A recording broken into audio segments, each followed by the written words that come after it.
Right, this is for the Rugby League fans on my channel. Now I've been watching the Rugby League World Cup highlights of it. I've been trying to catch a few of the games from the weekend, match replays and stuff. And England, we lost, and it was a very close game. Could have gone either way. You could tell it was the first game that both sets of players played in a while, and I'm not disappointed with England, not at all. Wales and Scotland, however, full of players. Some of whom have played in the NRL. A couple of NRL players, mostly Super League based. Um, and Kingston Press side of Championship based. So they're professionals, getting absolutely hammered. Absolutely hammered. Scotland are better than Wales, no doubt about that. But they both lose by 40 odd points. And in a rugby league match, to lose by 40 odd points is you've been slaughtered. So, I mean, Wales losing 50 points to 6 against Papua New Guinea. Scotland losing 50 points to 4 against Tonga. It is unfortunate.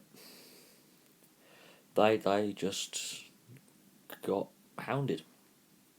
Now there could be loads of reasons for this, and I'm not gonna delve too deep into them. But we haven't had a Great Britain rugby league side for quite some time, and this is one of the reasons why. Is outside of England, the depth is just not there.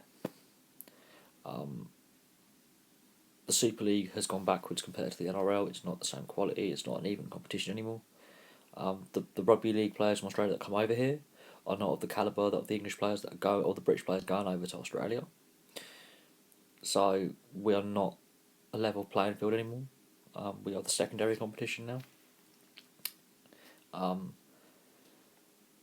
The amount of talent we are losing to the NRL is not good, and the players we pick up in the Super League from the NRL is, I wouldn't say cast me off, but not the top end player. And that's basically what has come across, is the NRL players. The teams that have got more NRL players in them are doing better than the teams that are mostly Super League based.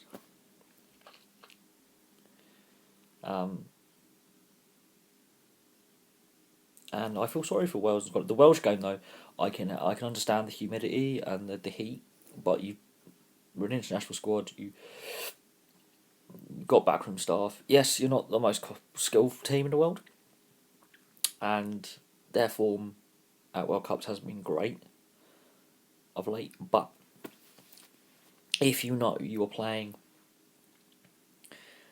some of your matches in the tropics, you think they would have had time to acclimatise in the week and a half they've been down there. Because playing in like Cairns and Townsville this time of year is still just as humid. Maybe not as hot, but just as humid. We're talking high 20s, low 30s degrees Celsius with around 80% humidity. So you're still going to have to battle the humidity. And you would have thought they would prepare for that, and they haven't. Also, it shows that most of the players haven't played for a month or so, if not more, depending on the team they're in and whether they've got through to the finals football or not. You can see a lot of players are just a bit rusty. And it's been a long, hard season, and there have been injuries and there have been suspensions. And I totally understand that. I'm not knocking players for that. But the two performances are just lacklustre, disjointed, and it kind of shows up the lack of depth outside of England's squad and the lesser quality of the Super League compared to the NRL. Yeah. Hopefully Scotland, I think, have every chance to get out of their group. I'm not bashing Scotland, but Wales are going to struggle badly. I don't think Wales are going to win a match, and I'm not slighting Wales or the players they've got, because these are professionals, and I have every respect for them. They are playing elite sport, and they deserve to be there. but at the same time, losing to Papua New Guinea, who themselves have not had a great record at World Cups, but have won 3 internationals in a row, so they're in a bit of form. They are co-hosting, so they want to impress and do well in that, and they have got a lot of talent in their side. Let's not forget the players they've got, and the unity of their squad as well. They are a very unified togetherness about that squad. But I can see Wales having a real uphill struggle in getting out of their group, because only the top team in their group goes through. A and B groups, the top 3 go through. C and D, only the top team go through to the next round. So I can see them not getting out of it, and I can see them not winning a match. Scotland, I think they will bring it back. They have to. There's no way they can play that bad again and it'd be acceptable. They have far too much talent. They have a far better depth of player in Scotland. But again, I can see it being a difficult tournament for them.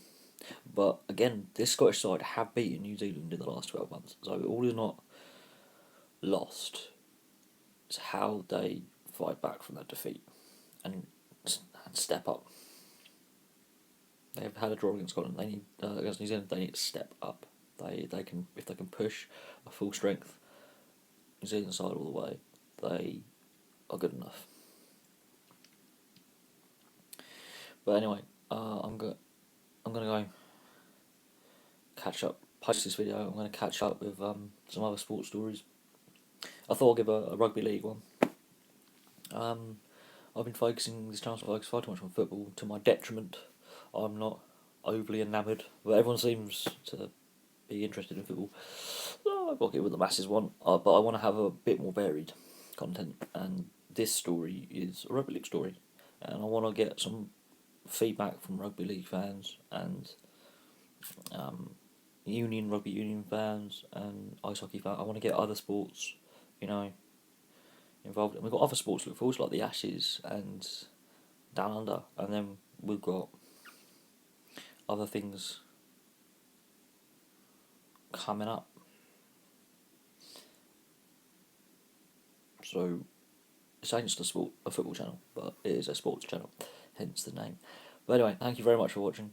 I know this isn't my best video, and it's a bit negative about the response, but that Papua New Guinea side looks scary. That Tongan side looks scary. So they are looking good and fired up for the tournament, which means it's going to be a very competitive, more open tournament than in years past, which is sort of what I was looking forward to. And yeah, please like and subscribe, please place comments below, and if you are a rugby league fan or you're watching this tournament, I want to hear your views on it, and what you feel about the sport, and I'll have another video for you later. Thank you very much for watching.